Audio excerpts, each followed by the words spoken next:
have everything that it takes to pursue your dreams. You just got to go after it. Have you ever thought about designing an app for something in medicine to solve some specific problem?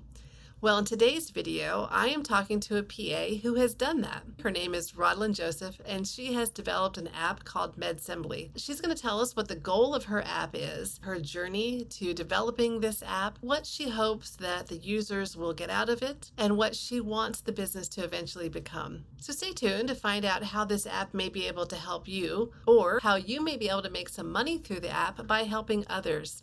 Hi, everyone. My name is Rodeline Joseph, and I am a physician assistant and the founder of Medsembly. Tell us a little bit about what Medsembly is and why you decided to start Medsembly. So Medsembly is an app-based resource that connects aspiring healthcare students to mentors in their field to help them make a smoother transition into healthcare and achieve their respective career goals. I was compelled to develop Medsembly simply because, of course, the issues that I went through as a first-generation college student, as a minority, just kind of navigating the sector, kind of figuring out what to do, how to do it, and feeling alone and through it all and making a lot of mistakes.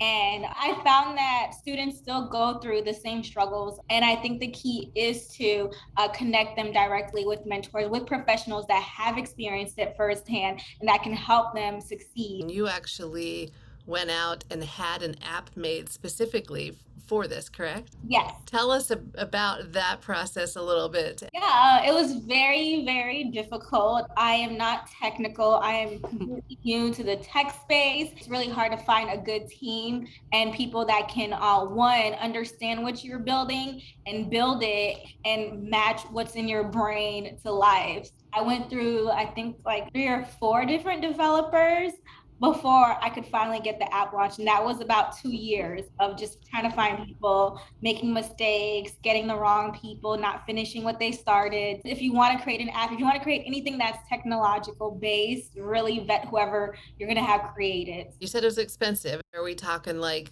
more than 25,000? The app that I created now, it was almost 27,000. But in terms of the mistakes that I made in total for development, I probably spent like 50,000. Wow, so you are definitely committed to this project. Now, are you doing this full time or are you still working as a PA?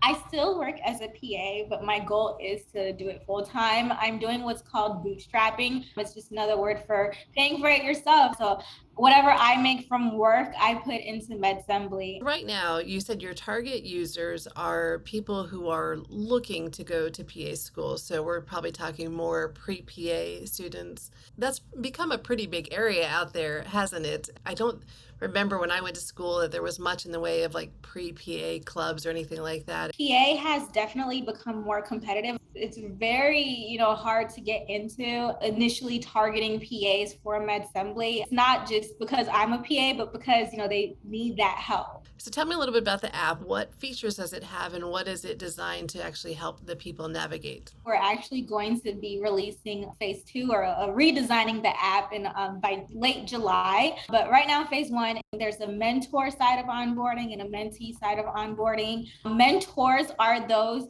that have basically gone through the process already. So mentors can either be PA students or students already in programs or professionals, working professionals. And then mentees are, the pre-PA, pre-med, pre-nursing. That's what they would be considered. They haven't gotten accepted yet. They're still in undergrad or they're still trying to figure things out or applying. They basically answer questions such as, their career goals, where they are currently in their life, their status, and what they need help with if they are looking for a mentor. So they select as many things as they need help with. Some of the answer choices we have are like school advice, career advice, personal statement revision, essay, supplemental essay revision, mock interview. And then the mentors on their side select what they can help with. So from there, once they log into the platform and complete onboarding, they would see these people that can help them with these specific things in their network page. Is that free for them to use or are you charging a fee for that? Medsembly is free to access. So students can go on there, get advice, get whatever they need, post to the discussion board. So we function as what's called a freemium model. That's our business model. So the only time they would pay is to get help with a specific paid tasks. So we have 5 paid tasks: resume review, application review, personal statement review, supplemental essay review, and mock interview. And that's because we compensate the mentors for that when they, do stuff that's more time consuming. We do have some free tasks as well. Our free tasks are finding a preceptor and shadowing. So you can find those or ask the mentors for those as well. So if somebody's watching this and they're a PA working already, they can sign up as a volunteer, right? And then once they sign up, are they available for just the regular free mentoring and the paid mentoring, or do they have to go through a different process to become a paid mentor? There's no difference between the free and paid side. So they choose what they want to do, how much time they want to commit. And the time, of course, depends on the type of task they want to do. So if you select that you can only help with something specifically, the student can't request that from you. So for the mentor side, when they get a portion of the paid product, how is that divided up? The mentors receive 50% commission for helping students with tasks. So it'd be pretty easy for somebody who wants to get an idea of how much maybe they could make helping mentor. They can just go look at the tasks that are available and know that they'll get 50% of that. And I assume that they're paid as a 1099. Yes. But of course, they don't have to file any tax forms until they make was it $600? If you're looking for a side gig, or if you're somebody that really likes that mentoring, this could be a great opportunity to make some money doing things you love without having to have the ownership of being a coach. Yes. Then there's also the people wanting to shadow, wanting to find out what it's like to work in a specialty. And that, I assume, could be a PA student or a pre-PA student, or an already working PA that maybe wants to transition to another specialty. How do you feel like your app addresses that need?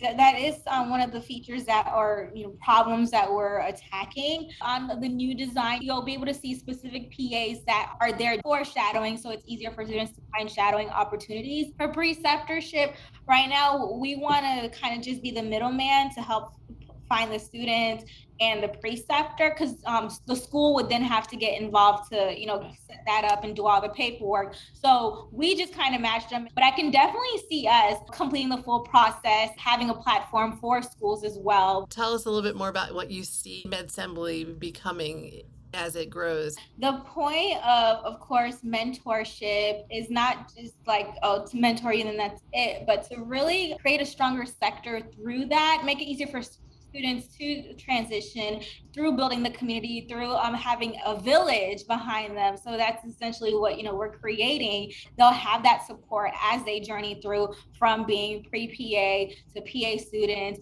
to new grads, and then even as they become more mature in their careers. So just always having that support and community behind them. Are there general chat features then built into the app? How do people connect and make this community? You can private message anybody. You don't have to necessarily be their friend to send them a message or a connection. And then our discussion boards right now are kind of just more so PA focused. So we have like a pre-PA corner, a PAS corner, and a PAC corner. The one thing I don't like about Facebook groups is that they're just so like they act like they're like part of the military, some top secret like, and then they're so hard on people. So for our groups, we're all community, we're all just like-minded peers, we're professionals. I don't feel like you should have rules on, oh, you can't say this, you can't say that. It's a professional platform. So if it's a PAS corner and you're pre-PA, you can still go on there and read what's going on, because you're going to be a PAS one day or a PAC one day, or you're going to need a job one day. So